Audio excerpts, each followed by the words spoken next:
Nyaka outfit tugenda mu weekend ya bwoba ogenda okyalirako buba nange making sure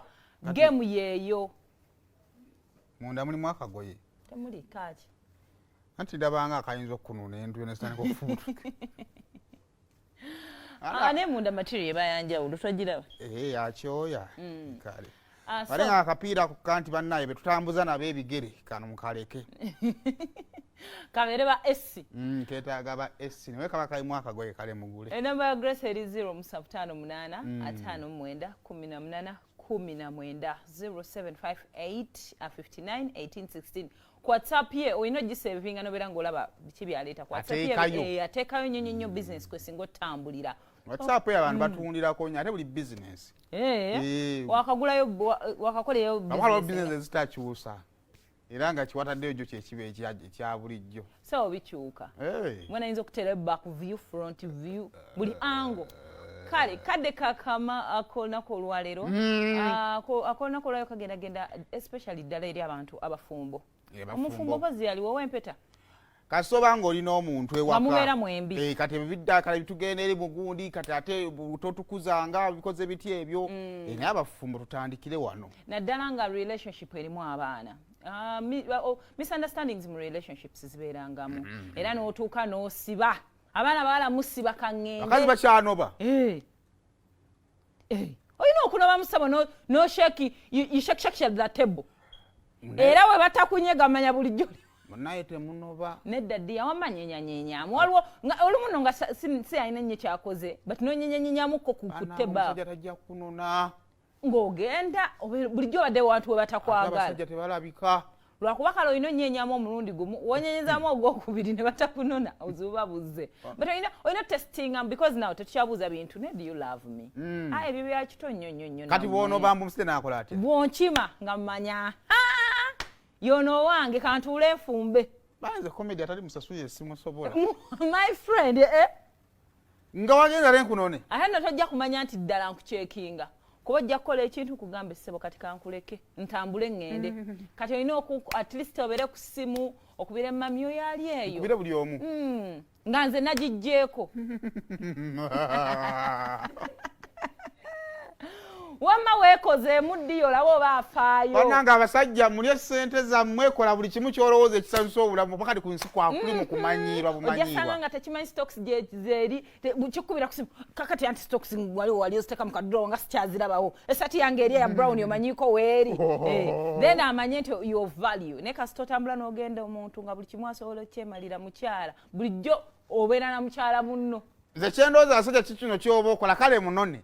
nekyusa bulungi ennyumba girongoose siimula bulirekako amasuuka ameeru kati genda ofukamire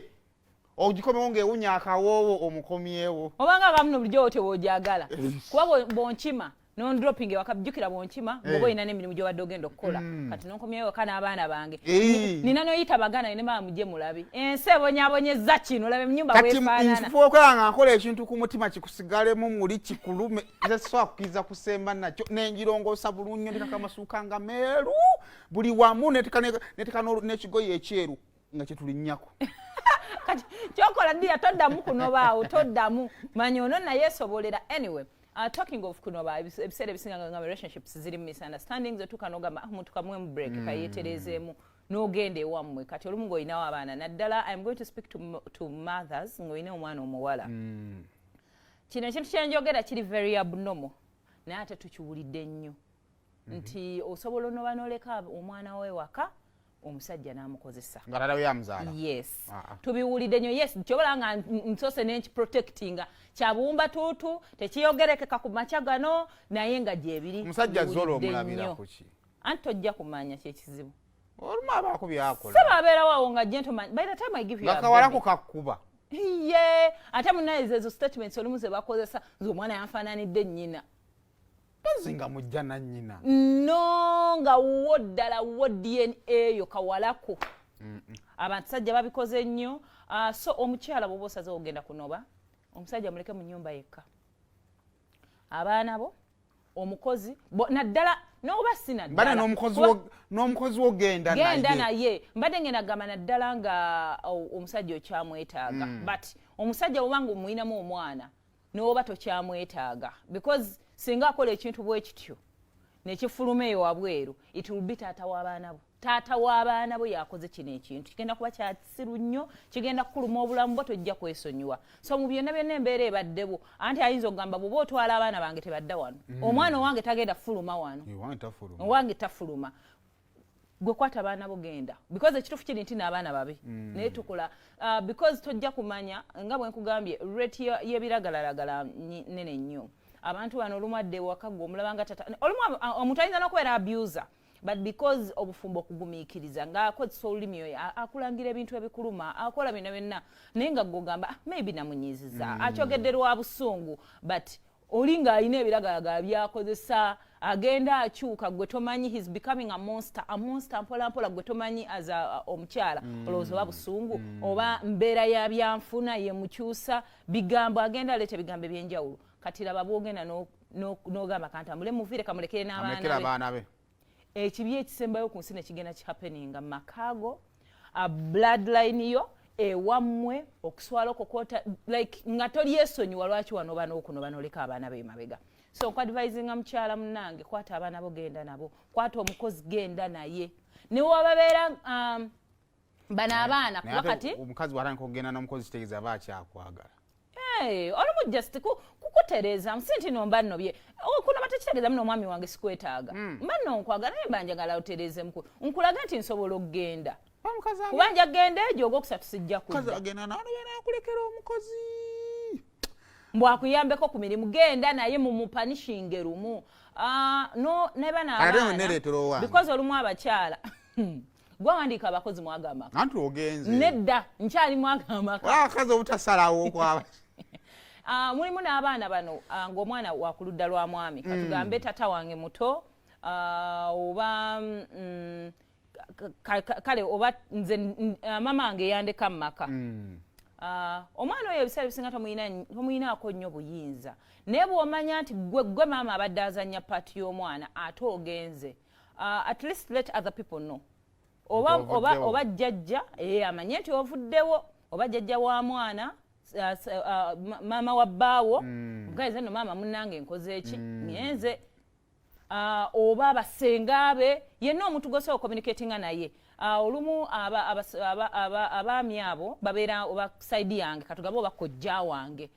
gwe mukyala kojja oba tolina bwompita naye nze kale waliwo relationship but ndiwo olwa kojja wange gamba maama wange nze nno ŋŋenze omwana wo oba omugjayo kola ki mugjeeyo because mu maka ebiseera ebisinga mama wange teyandisindisewa anko wange ng'ali yekka ng'ali singo wadde mwannyina naye ansindika kulwokuba nga waliyo omukyala naddala omwana omuto abeeko byakuyigiriza bwaba kusabye waliyo omukyala akuyigiriza ofumba okukola emirimu egya bulijjo era singa anko wabadde singo kuba batalina buvunaanyizibwa tasobola kukusindikayo newabeera nga kale in a relationship like that making sure omwana oyo omuzaayo ewaabwe so if you're moving out kyandibadde nakinu nnyo obanga onaanoba wiiki ejja omwana mugambe sooka oddeko ewaka oyinza n'okwako kyobuzabuzaawo n'omugamba sooka ogendeko ewa maama wo babiki oyinza n'okwogera ne bbawo ne muteesa n'ogamba hafi gendako ewa maama wo olw'ensonga bweti ne bweti then gwe n'onooba bibyo n'olekanga ewaka tolina kyolisewo because man ebiseera bisinga omusajja ono kyamwetaaga naye bw'anaakola ekintu bwe kiti togenda muddira amaka genda kubagasanyawo famire baganda buli kimu kigenda kukyankalana kyemba nkubuulira ekintu ekyo kibi nnyo nnyo nnyo nnyo ebiseera ebisinga ate nange gyendaze naddala ngenze n'abaana b'omusajja abaana ab'obuwala n'oli gy'olaze si malayika ekyo kintu sagana kyattributing kiteeka ku basajja ku linnya lya musajja because kya busiru nnyo nnyo naye ate kibeerayo tukirabyeko tukiwulidde kati nange gyengenza ofumbirwa ngenze n'abaana b'omusajja n'oli gy'ogenze tolowooza because ovudde eno eri gy'olaze yeewali malayika so nakyo kikubeere mu bwongo ti ono si ye taata w'omwana bw'oba wamutiisizza kitayo haba buto atamuzaala so kati omwana alina kubeera nga bw'omba osazeewo okunoba tusooke tunoonye ewali nnyuto we tumuteeka wa maama wange wa maama wo wasengaawe mwannyoko oba wa muganda wange kale nga bwe tulaba omwana waali safe bwe mmala osetolinga in maze otegeera omusajja eno gyenfumbiddwa oba naawe oli omusajja awasizza okitegeera nti kale kati waliyo mujja wange but she can be a good mother then omwana asobola okujjanga n'awummula nange eno gyendi omusajja mutegedde ate kati wendi full time nina ne time y'omwana wange amaalo gayo ne relationship epya gagenze ganzigwamu because ebiseera ebisinga kuba nti eno olina laavu empya omusajja wajjira omwana siwuwe temunna drawing lines nti munnange manyi abantu abamu bajooga abaana b'abandi because omwana si yamuzaala ajja kujja kola ennyina byayagala ng'omwana alaba naye omumala obidrawinga then omwana asobola okujjangawo oba agenza mu kisulo okunoba gyekuli naye tukirowoozeeko nnyo naddala nga mulimu abaana ise ebisinga okunoba kibeera personal interest byewayagala ku musajja ebimu nga bitandise okubeera nga bigenda biseebengerera naye if you're moving out ate ebikufulumya wadde nga bibyo olina olowooza kwabo abakwetoolodde olina obutatunulira bibyo tunulira ebyabo abakwetoolodde kubanga ebyo gwe osobola obyemalira naye kati abakwetoolodde yes tubiwulidde nannyo nga maliriza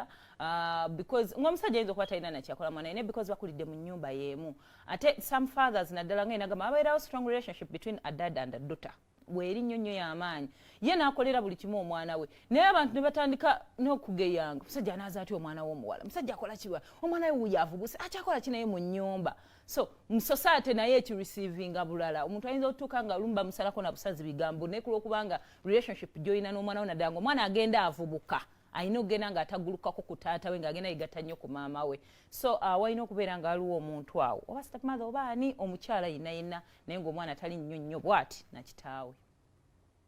wakati mu ntambuza y'omukwano gwammwe